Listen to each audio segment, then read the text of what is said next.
Welcome. Today is Saturday, December 29th, 2018. Here's what's what. Madison, Wisconsin water utility officials say they will step up testing for toxic chemicals that are spreading from contaminated soil and groundwater at Truex Air National Guard Base on the city's north side. Fluorinated compounds from military firefighting foam have soaked into soil and shallow groundwater on the base. Last year, the chemicals turned up in low levels at a city well nearly a mile away. The Air National Guard has known about the contamination for at least 3 years, but hasn't monitored its spread, so authorities aren't sure if levels in the well water will rise to more dangerous levels. Fluorinated compounds have been linked to serious health problems. The Madison Water Utility says the collection of monthly samples will begin in January. The central government is considering vaccinating wild boars to prevent the spread of hog cholera infections in Japan after a 6th case was discovered at a breeding facility in central Japan on December 25th. There are growing concerns that hog cholera infections will spread among pigs due to contact with infected wild boars.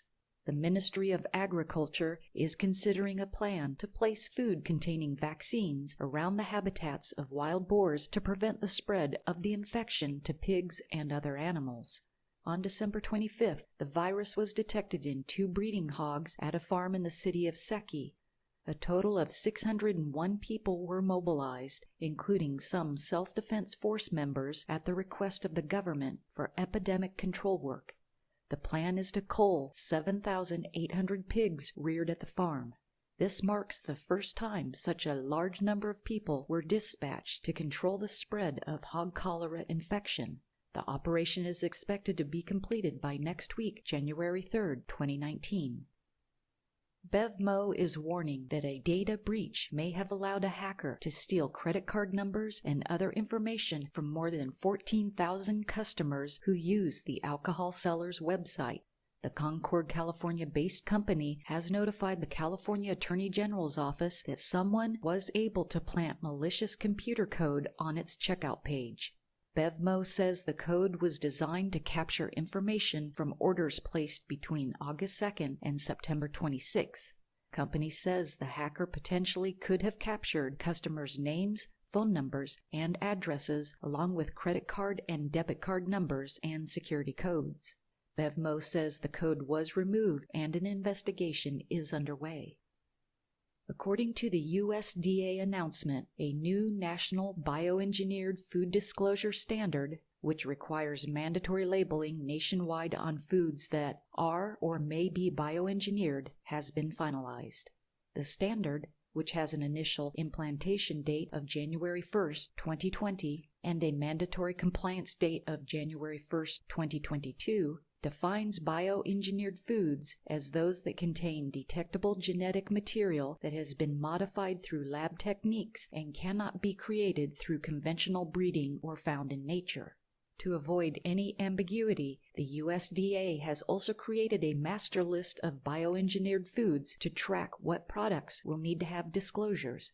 That list currently includes 13 groups: alfalfa, canola, corn, cotton, potato, soybean, squash, and sugar beet, as well as more specific varieties of apples, eggplants, papayas, pineapples, and salmon. Additionally, as the definition implies, the rules make an exception for refined foods that are derived from bioengineered crops if the resulting product does not contain detectable modified genetic material. Examples include refined beet sugar, soybean oil, and corn sweeteners. As for the disclosures themselves, the USDA has released official BE labels, circular seals that are actually surprisingly pleasant looking, although other options apparently exist, including text, electronic or digital links, and/or text messages, as well as alternative options for small food manufacturers or for small and very small packages. A surgery center is warning more than 3,000 patients that they may have been exposed to bloodborne pathogens if they had a procedure at the ambulatory in Saddlebrook, New Jersey between January and September 2018. An investigation from the New Jersey Department of Health found that employees at the Health Plus Surgery Center were not following sterilization procedures, and medical instruments were not being cleaned properly, potentially exposing patients to diseases transmitted through blood, including hepatitis B, hepatitis C, and HIV. No infections have been traced back to the lapse in protocol, and all affected patients were notified, according to the state health department. Although the risk of infection is low, out of an abundance of caution, Health Plus and the New Jersey Department of Health recommend patients get blood tests for hepatitis B, hepatitis C, and HIV. The center will pay all medical expenses associated with the testing. Wisconsin residents are being asked to burn wreaths and other decorations made from evergreen branches in order to keep an invasive bug from taking hold in the state. Inspectors at the State Department of Agriculture, Trade and Consumer Protection reported finding an insect called the elongate hemlock scale living on Christmas wreaths sold by big box retailers across Wisconsin. The bugs were found on wreaths, swags, boughs, and arrangements of evergreen boughs in hanging baskets, porch pots, mugs, and sleighs. The elongate hemlock scale feeds on pine needles and weakens evergreen trees, which puts them at risk for dying from other diseases or pests. To prevent the pest, it's recommended wreaths and other decorations using live boughs not be thrown in compost piles or left in yards for pickup. Instead, they should be burned in a fireplace or an outdoor fire pit. If that's not available, then put them in a trash bag and knot it up at the top, sticking it in a garbage can for trash collectors to take to the landfill. The affected wreaths and boughs were manufactured in North Carolina and were sold at big box stores around Wisconsin. The pests were found on decorations from Menards, Home Depot, Pick and Save, Stein's, and Kmart. A method for extracting the strongest natural fiber in the world has been developed, a pharmaceutical manufacturer and a national research organization announced earlier this month. Kowa Company in Nagoya, Aichi Prefecture, and the National Agriculture and Food Research Organization, NARO, based in Tsukuba, succeeded in extracting the fiber from a bagworm and incorporating it into plastic. The bagworm, the larva of the bagworm moth, spins silk made of protein, similar to a silkworm or spider. As a result of testing, Kowa and NARO researchers found that bagworm silk fiber is some 2.2 times more durable and some 1.8 times stronger than spider silk, which had previously held the record for the strongest string in nature.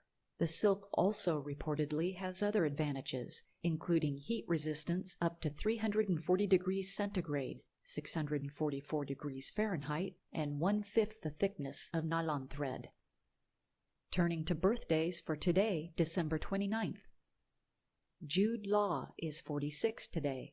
Law is an English actor with roles in notable films including The Talented Mr. Ripley, Gattaca, AI Artificial Intelligence, and Sherlock Holmes. Inga Swenson turns 86. Inga is an American actress born in Omaha, Nebraska. She is best known for her portrayal of Gretchen Krauss, the autocratic and acerbic German cook, later head housekeeper and budget director in the TV sitcom Benson. Inga received the part by appearing in a multi-episode stint as Ingrid Svensson, the Swedish birth mother of Corinne Tate on the TV sitcom Soap. Jon Voight is 80. Voight is an American actor who came to prominence in the late 1960s with his performance as Joe Buck, a would-be gigolo in Midnight Cowboy.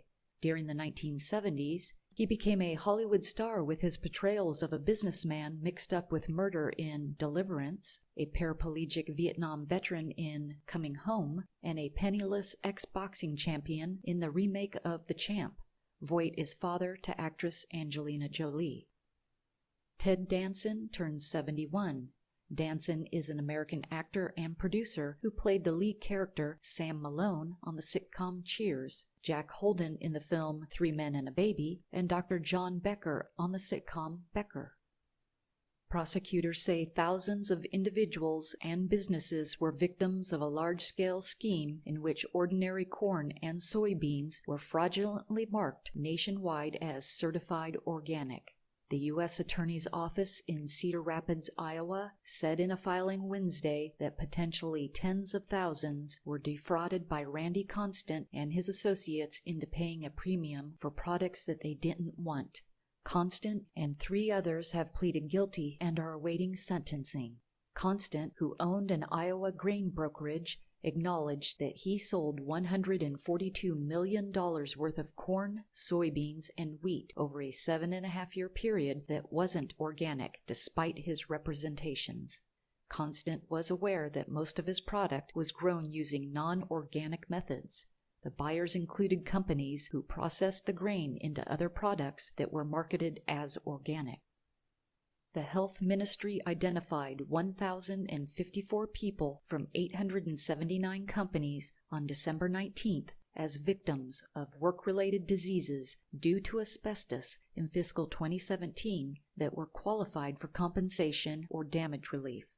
Out of the 16,718 people who have been identified as victims, as many as 12,696 were confirmed to have died.